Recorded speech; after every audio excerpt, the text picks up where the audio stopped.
नमस्कार, मी अदितीज book of रेसिपीजमध्ये पुन्हा एकदा तुमचं खूप खूप स्वागत करते। आजच्या व्हिडिओमध्ये आपण बघणार आहोत डाळ आणि तांदूळ वापरून ढोकळा कसा बनवायचा। तो नेहमी आपण बेसन वापरून ढोकळा बनवतो, पण हा डाळ आणि तांदूळ वापरून पौष्टिक असा ढोकळा कसा बनवायचा ते आपण बघणार आहोत। सोबतच या ढोकळ्यासोबत खाल्ली जाणारी एक मस्त अशी चटणी जी हलवायांकडे मिळते ती पण कशी करायची ते पण बघणार आहोत। चटणीची रेसिपी एकदम झटपट होणारी अशी ही चटणी आहे। एकदम मस्त असा हा ढोकळा तयार होतो। सांगितलेल्या प्रमाणामध्ये जर ढोकळा केला तर 10 माणसांना आरामात पुरेल एवढा ढोकळा तयार होतो। एकदम मस्त आणि टेस्टी असा आणि एकदम हेल्दी असा हा ढोकळा आहे। तुम्ही बघू शकता ढोकळा किती छान दिसतोय आणि भरपूर असा ढोकळा हा तयार होतो। तर चला आपण आता ही रेसिपी बघूया। तर याच्यासाठी बघा मी ही डाळ म्हणजे ही चणा डाळ आहे। चणा डाळ आणि तांदूळ स्वच्छ धुवून एक रात्रभर भिजत ठेवलेला आहे। तर 1 कप चणा डाळ घेतलेली आहे आणि त्याच्या निम्मे म्हणजे अर्धा कप तांदूळ घेतलेले आहेत। कुठलेही वासाचे तांदूळ घ्यायचे नाहीत, बाकी कुठलाही तांदूळ चालतो इथं। तर जेवढी डाळ घ्याल त्याच्या निम्मे तांदूळ घेऊन एक रात्रभर ते व्यवस्थित स्वच्छ धुवून भिजत ठेवायचं। आणि नंतर बघा मी हे मिक्सरच्या जारमध्ये काढून घेतलंय आणि हे एकदम बारीक आपल्याला पेस्ट करून घ्यायची आहे। पेस्ट एकदम बारीक करून घ्यायची आहे। पाणी जास्त वापरायचं नाहीये, खूप पातळ अशी पेस्ट करायची नाहीये। तर हे सगळं आता मी मिक्सरला फिरवून घेतलेलं आहे आणि आता याच्यामध्ये मी पाव चमचा हळद घातलेली आहे।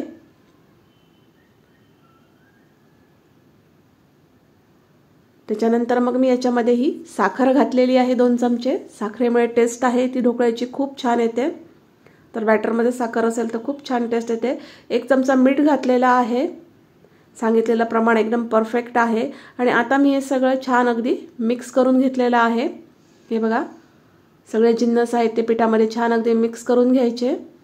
आणि बघू शकता तुम्ही त्यात मी थोडंसं पाणी घातलं आणि बघा त्याची कन्सिस्टन्सी केवढी आहे ती एवढीच आपल्याला कन्सिस्टन्सी ठेवायची। जास्त पातळ किंवा जास्त जाड असं बॅटर करायचं नाहीये, तर ते फर्मेंट होणार नाहीये। तर त्याला आता झाकण लावून मी एक 8 तासासाठी तसंच ठेवून दिलेलं आहे फर्मेंट होण्यासाठी। तर बघा 8 तास झालेले आहेत आणि पीठ आपलं फर्मेंट झालेलं आहे। हे बघा थोडंसं वरती आलेलं आहे पीठ, मस्त असं एकदम फर्मेंट झालेलं आहे। हे बघा मस्त असं पीठ फर्मेंट झालेलं आहे। तर आता आपल्याला पुढची प्रोसिजर करायची आहे। तर आता हे जे पीठ आहे ते फार घट्ट आहे, तर याच्यात थोडं पाणी घालून आपल्याला हे पीठ आता थोडं सैल करून घ्यायचं आहे। साधारणतः अर्धी वाटी तरी मी इथं पाणी वापरलेलं आहे आणि हे पीठ थोडंसं पातळ करून घेतलेलं आहे। हे बघा पण खूप जास्त पण पातळ करायचं नाहीये। हे बघा दाखवल्याप्रमाणे इतपतच आपल्याला हे पातळ करून घ्यायचं आहे। नंतर मग याच्यामध्ये मी हे इनोचं एक पूर्ण पॅकेट घातलेलं आहे। हा रेग्युलर फ्लेवर आहे, मी दुसरा कुठलं इनोचं पॅकेट वापरलेलं नाहीये। हा प्लेन जो फ्लेवर आहे तेच पॅकेट इथं वापरायचं आहे। पूर्ण पॅकेट इथं मी वापरलेला आहे। इनो नसेल तर तुम्ही खाण्याचा सोडा वापरला तरी चालेल। अर्धा लिंबाचा रस त्या इनोच्या पॅकेटवर घातलेला आहे आणि नंतर मी हे छान अगदी फेटून घेतलेला आहे। इनोवर लिंबाचा रस घातल्यामुळे तो व्यवस्थित छान असा फुलतो आणि मस्त एकदम फ्लफी असं आपल्याला हे बॅटर मिळतं। त्यामुळे तसं करून घ्यायचं आहे आणि मस्त असं फेटून घ्यायचं आहे। मस्त अगदी आपल्याला बॅटर हे छान अगदी फुलवून घ्यायचं आहे। बघा मस्त एकदम बॅटर फुललेलं आहे, तुम्ही बघू शकता छान अगदी फेटून घेतल्यामुळे। तर एक डबा घेतलाय किंवा एक टीन घेतलेला आहे, त्याला मी अगोदरच ऑइलने ग्रीस करून घेतलेला आहे। मस्तपैकी भांड्याला व्यवस्थित ऑइलने ग्रीस करून घ्यायचं किंवा तुम्ही इथं कुकरचा डब्बा पण वापरू शकता। त्याला व्यवस्थित आतून तेल लावून घ्यायचं आणि नंतर सगळं हे बॅटर याच्यामध्ये घालायचं आहे। हे बघा खूप छान असा ढोकळा तयार होतो, चवीला पण तितकाच मस्त एकदम अप्रतिम। तर ढोकळ्याची थोडीशी वेगळी रेसिपी आहे ही। थोडंसं टॅप करून घेतलं मी आणि नंतर मग आपण याला वाफवण्यासाठी ठेवणार आहोत।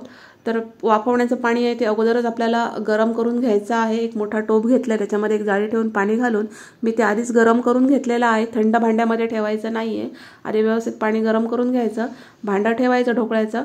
नंतर मग झाकण लावून घेऊन त्याच्यावर एखादं वजन ठेवायचं आणि स्लो गॅस फ्लेमवरच आपल्याला हे व्यवस्थित वाफवून घ्यायचा आहे ढोकळा, एक साधारणतः 40 ते 50 मिनिटांसाठी। आता चटणी करून घेऊया। त्याच्यासाठी मी 1 वाटी गूळ घेतलेला आहे आणि त्याच्यामध्ये थोडीशी मी चिंच घातलेली आहे। मी ही एकदम झटपट अशी चटणीची रेसिपी दाखवलेली आहे। तुमच्याकडे जर वेळ असेल तर चिंच आणि गूळ तुम्ही अगोदर थोडा भिजत ठेवला तरी चालेल। तर थोडीशी चिंच घेतलेली आहे आणि 1 वाटी हा गूळ घेतलेला आहे आणि आता याच्यामध्ये मी थोडंसं पाणी घातलेलं आहे आणि आपल्याला हे मिक्सरला छान अगदी फिरवून घ्यायचं आहे। हे बघा मस्त असा गूळ बारीक होईपर्यंत आणि चिंच त्याच्यामध्ये एकजीव होईपर्यंत छान असं हे मस्त अगदी मिक्सरला फिरवून घ्यायचं आहे आपल्याला। आणि आता याची आपण फोडणी करून घेऊया। तर तेलामध्ये मी ठेचलेला लसूण आहे तो घातलेला आहे, 7-8 लसणाच्या पाकळ्या छान अगदी ठेचून घालायच्या तेलामुळे, याच्यामुळे मस्त असा चटणीला एक मस्त असा सुगंध येईल। आणि लसूण थोडासा परतवून घ्यायचा आहे आणि नंतर मग आपण जे मिक्सरला फिरवून चिंच आणि गूळ घेतलेला आहे तो घालायचा आहे।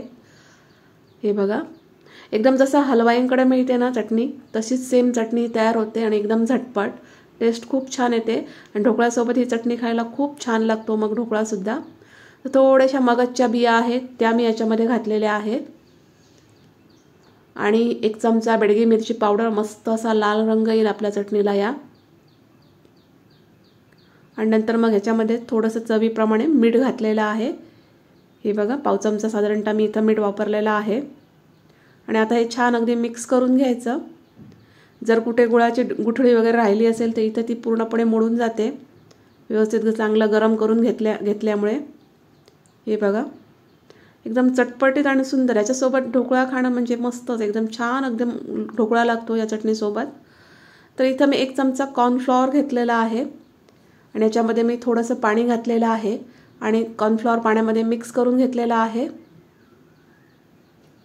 हे बघा आपली झटपट होणारी अशी चटणी आहे। तर कॉर्नफ्लॉवर पाण्यामध्ये मिक्स करून घेतलेला आहे आणि ते कॉर्नफ्लॉवर मी इथं वापरलेला आहे, त्यामुळे एक थोडासा दाटसरपणा आपल्या चटणीला येईल आणि चटणीचं टेक्स्चर पण खूप छान होईल आणि चटणी चवीला पण तितकीच सुंदर लागेल।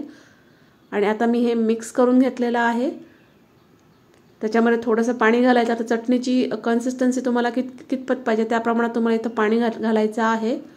हे बघा तुम्हाला दाटसर चटणी आवडत असेल तर पाणी थोडं कमी घाला, पातळ आवडत असेल पाणी थोडं जास्त। आणि मस्त अशी याला एक चांगली अगदी उकळी येऊ द्यायची, मस्त मिक्स करून घ्यायचं आणि मस्त अशी याला उकळी येऊ द्यायची। सुरुवातीला थोडी चटणी पातळ वाटेल पण जसजशी ही थंड होईल तसतशी थोडीशी दाटसर होईल आणि हिचा मस्त असा या चटणीला सुरेख असा लाल रंग पण येईल। हे बघा आता मी गॅस बंद केलेला आहे आणि आपली चटणी ही आता रेडी झालेली आहे। आता इथं साधारणतः 50 मिनिटं झालेली आहेत आणि मस्त अशी ढोकळ्याला वाफ आलेली आहे। तुम्ही बघू शकता मस्त असा ढोकळा छान अगदी फुलून आलेला आहे। साधारणतः आपण बेसनचा ढोकळा करतो तो पटकन वाफवला जातो, पण जेव्हा आपण डाळ आणि तांदळाचा ढोकळा करतो तर याला थोडंसं वाफवण्यासाठी थोडीशी वेळ जास्त लागते। त्याच्यामध्ये मी सुरी घालून बघितली आणि ती व्यवस्थित निघाली, म्हणजे हा आपला ढोकळा व्यवस्थित वाफ या ढोकळ्याला आलेली आहे। मी ढोकळा काढून घेतलेला आहे आणि सुरेख असा आपला हा ढोकळा वाफून झालेला आहे, एकदम परफेक्ट। तर ढोकळा पूर्णपणे थंड होऊ द्यायचा आणि नंतरच डिमोल्ड करायला जायचा। गरम करत असताना जर तुम्ही डिमोल्ड करायला गेलात तर तो तुटण्याची शक्यता असते। ढोकळा गार करून घेतला आणि मी हा डिमोल्ड करून घेतलेला आहे। बघू शकता तुम्ही किती मस्त आणि सुंदर असा ढोकळा तयार झालेला आहे। तर ढोकळ्यावर आता आपल्याला एक फोडणी घालायची आहे, त्याच्यासाठी मी 1 चमचा तेल गरम करून घेतलेला आहे। तेल छान गरम करून घ्यायचं एखाद्या तडका पॅनमध्ये आणि मग नंतर याच्यामध्ये मोहरी घालायची। मोहरी घातल्यानंतर मी याच्यामध्ये जिरं घातलेलं आहे, मोहरी चांगली फुलू द्यायची, नंतर जिरं घालायचं, थोडीशी हिरवी मिरची घालायची।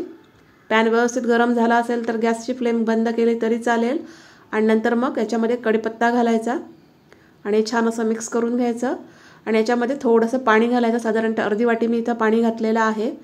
हा छान असा तडका आपण ढोकळ्यावर घालतो त्यामुळेच त्या ढोकळ्याची चव आहे ती अजून वाढते। आणि याच्यामध्ये साखर घालायची आहे, साखरेमुळे एक परफेक्ट आणि सुंदर अशी चव ढोकळ्याला येते, थोडीशी गोडसर अशी। आणि हा जो तडका आहे तो पूर्णपणे ढोकळ्यावर पसरवून घ्यायचा आहे। पाणी वापरल्यामुळे हा ढोकळा आहे तो पूर्णपणे ते पाणी ओढून घेतो आणि तो अजून एकदम असा मॉइश्चर म्हणजे एकदम असा सॉफ्ट लागतो। तर व्यवस्थित सगळा जो तडका आहे तो मी याच्यावर घालून घेतलेला आहे ढोकळ्यावर। थोडंसं ओलं खोबरं घातलेलं आहे गार्निशिंगसाठी, ढोकळा अजून छान लागतो। आणि नंतर मग थोडीशी हिरवी कोथिंबीर आहे ती पण पसरवून घेतलेली आहे। बघा दिसायला किती छान दिसतोय ढोकळा, इथं एकदम परफेक्ट आणि खूप छान एकदम मस्त असा दिसतोय। हे बघा बघूनच एकदम तोंडाला पाणी सुटेल इतपत सुंदर असा हा ढोकळा झालेला आहे। आणि नंतर मग मी हा कट करून घेतलेला आहे। चवीला पण खूप छान लागतो। तुमच्याकडे एखादं छोटंसं फंक्शन असेल किंवा घरात खाण्याची इच्छा वगैरे झाली असेल तर त्यावेळी तुम्ही हा ढोकळा करू शकता। मस्त एवढ्या प्रमाणामध्ये अगदी 8 ते 10 मिनिटं आरामात खातील एवढा ढोकळा तयार होतो। एकदम सुपर फ्लफी, एकदम त्याचं टेक्स्चर पण बघा तुम्ही किती सुंदर आलेला आहे। आणि या चटणीसोबत हा ढोकळा तर खूप अप्रतिम लागतो। हे बघा एकदम सुंदर असा हा ढोकळा आपण ह्या चटणीसोबत एन्जॉय करू शकतो।